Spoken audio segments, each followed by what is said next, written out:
Good morning, Trey, and how are you? Good morning, Miss Woodland. How are you doing? Life is good. Life is good. I'm still in Chicago and trying to get me a flight to California. That's been kind of hectic. Um, to see my other son. I guess I've just been doing a little procrastinating because I'm kind of afraid to get, not afraid, but I don't want to get on the plane and wear that mask for 4 hours. They're hard to breathe in. But other than that, I'm okay. How have you been? Good. Just staying busy trying to get this work done. We are What- glad to what's have that? you here this morning. Samantha will be back on Wednesday, everybody. She was unable to make it this morning. She had some things she needed to take care of, but she will be back. But we are glad to have Tran here as our special guest. Welcome, Tran. Thank you Hey, for thank you for stopping having by. me. We appreciate you. And I asked Tran to stop by because I wanted to talk about a couple of things. One was a stimulus package that was just passed yesterday by the U.S. Congress, and two is that we have this big rally going on in D.C. For inauguration day, and I want Tran to tell you more about that. So we're gonna lead off with that, and then we're gonna end with that whole stimulus package thing. So Tran, tell us more about this rally that we are doing next month. So the theme of the rally is we delivered. Now it's time to collect. Well, I didn't deliver. I didn't vote for them, but the majority of Black people in America did vote for Joe Biden and Kamala Harris. And what we're saying is, since the Black community, has delivered, got Joe Biden into the White House, that it's time for Joe Biden to return the favor. Um, in the past, like we would just vote, say, "Oh, he went to this college," or "He looks nice in a tie," or "Oh, he's Black," but we would never really look at what policies they were presenting. So when Right. Barack Obama ran, he told us, "I don't support reparations," but we didn't really understand how serious of consequences of electing somebody like that would have on us, or not even having demand. So even when Obama was in, we didn't protest. We should have been. And We didn't protest Obama. Never. Black people didn't. I think the Black farmers did, and they got a little bit of, you know, when they did protest, they did get a little bit.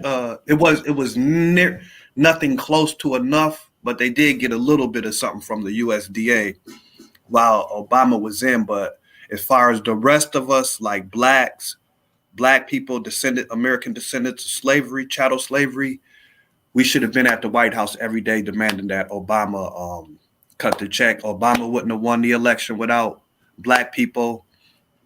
Likewise, Joe Biden didn't win this election without Black people. If it wasn't for the Black people in Detroit, Biden wouldn't be president. If it wasn't for the Black people in Philadelphia, Biden wouldn't be president. If it wasn't for the Black people in Georgia that got him over the top and who the Democrats are dependent on right now, they would not get power. So it's I not just just gotta for Joe add Biden. It's not that just for Joe Biden to understand. It's also for Black people, for us to understand the power that we have with our vote, and that we can say we can make or break a presidency, but we can't continue to put people in office who do not have our best interests, who are not going to listen to our demands and do something about our demands. And right now, our demand is full and complete reparations for the American descendants of slavery. It's a $16 trillion bag that we're talking about, and correct. we need the check to be cut. So I that's why got we're my showing. check shirt on, right? That's why we're showing up in Washington.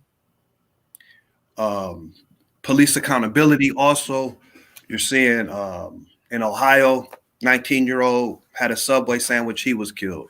Up here, a naked man in a police in a hiding in a dumpster was shot, bit. How many times was he shot? He was shot several times. He was bit. He was maced. So this is why we're going to Washington D.C. to demand reparations and redress and cessation. Cessation means stop killing us socially, politically, and economically. So that's why we're going to DC, and we'll be demanding this 400-year-old debt that the United States owes, and we want Joe Biden to keep his promise. Earlier this week or last week, Breonna Taylor's mother published an article on the Washington Post telling Joe Biden to keep his promise. Yes. And so when in the elections were happening, you know, people will put on this real somber face and start feeling really sad. And then I'm going to connect with families and I'm going to do this. Okay, you connected with families. The families connected with you. They gave you their support. Now they want that same energy given back to them. So Breonna Taylor's family needs justice, Joe Biden. You're about to be president. What are you going to do for them? I think that he's already forgotten about us as a people. If you look at the way he set up his administration so far, the same black leaders that he put him into office, and I got to say that coon for him across the country to put him in office, he's been shrugging them and basically ignoring them as far as it comes to his administration. His administration is all majority pale skin, as our Native American brothers and sisters would say. Well, he's been making he's added a few black people to some positions, but they had a meeting last week with civil rights leaders, and a lot of them were upset about the cabinet picks. And they were saying things like, we want to be the head. We want chief, we want to be in charge. We don't want to be someone who's working under somebody and taking orders. And I hear that because there's a lot of capable black leaders that could be doing that. But my thing is, we shouldn't just be asking Joe Biden for jobs. We should be asking Joe Biden, not asking, but demanding, which we are doing. Right.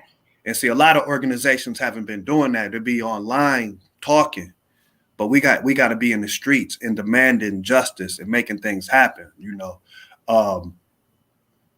What are some of the organizations that are coming out with us that are that have signed on to demand reparations for? We got Racial Justice Network, Twin Cities Coalition. Black Lives Matter, Twin City Metro, ADOS DMV, CBAC, Concerned Black Americans, and a few others. So we're really excited about this march and rally. And we want to invite people to come out. I don't know if we've done a good job inviting people. We're saying that we're going. We're definitely going. We're going to be there. But we need bodies. We need people that are that will stand with us and demand reparations for American descendants of chattel slavery. We need our allies. We need our African brothers. We need all of our people, everyone who's worked with us in the past, everyone who claims to love Black lives. We need you to stand with us and demand reparations, demand what's owed to us by the United States government. I feel if you really love us, you want to see us fully self-supporting and being able to take care and function in this country the way that everyone else is able to function in this country. So I'm inviting everybody, lottie-dottie, everybody who's ever worked with us, everybody who claims to love Black lives, to come with us to Washington, stand there in BLM's Plaza with us, march with us in Washington, and say, we demand that reparations be paid to American descendants of chattel slavery. No doubt. Really excited about this. It's a long time coming, and we're starting to do politics a different way. We're saying no tangibles, no vote. Voting is an exchange. This is